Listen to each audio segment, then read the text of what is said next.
We are taught something very early, that science is objective, neutral, pure, untouched by human bias. But that's not actually true. Science does not exist outside of humans. It passes through us. Every scientific method depends on human perception, human language, human tools, human interpretation, and human values.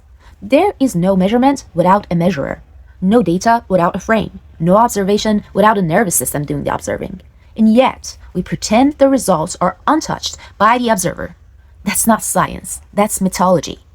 We're also taught something else that's quietly false, that humans have only 5 senses: sight, sound, touch, taste, smell. That's kindergarten science, not modern science. Neuroscience, psychology, and physiology already recognized many more human senses. For example, proprioception is your sense of where your body is in a space. Interoception is your ability to sense your internal states like hunger, tension, nausea, safety.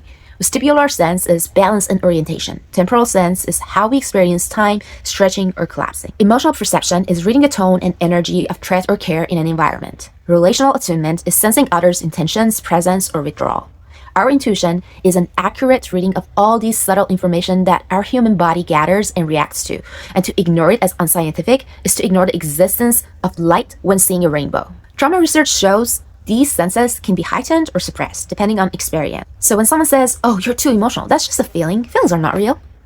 Stop them there and tell them they actually are real. Feelings are a call for us to look inward and listen. Feelings are information, not easy access, news or social media scrolling kind, but the kind that requires you to slow down and sit with yourself, undistracted, honest, and unconditionally loving. When they say you are too emotional, what they really mean is that it doesn't fit the forms of knowing that they've decided to legitimize, the kind of science that allows them to accumulate and control. Science didn't discover reality. It chose which part of reality to measure. And historically, those choices were made by men with power inside colonial, capitalist, militarized systems. That doesn't make science useless, it makes it partial.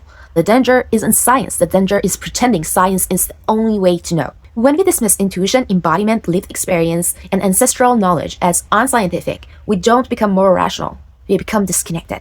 Disconnected from our bodies, disconnected from each other, disconnected from meaning. In my work, I call this epistemic hierarchy. When certain ways of knowing are treated as superior and others are shamed, pathologized, or erased. But healing, real healing, requires integration, not hierarchy. Data and embodiment. Measurement and meaning. Logic and intuition, art and science, both as methods of gathering data. Science doesn't lose power when we admit it's human. It becomes honest, and honesty is the beginning of wisdom.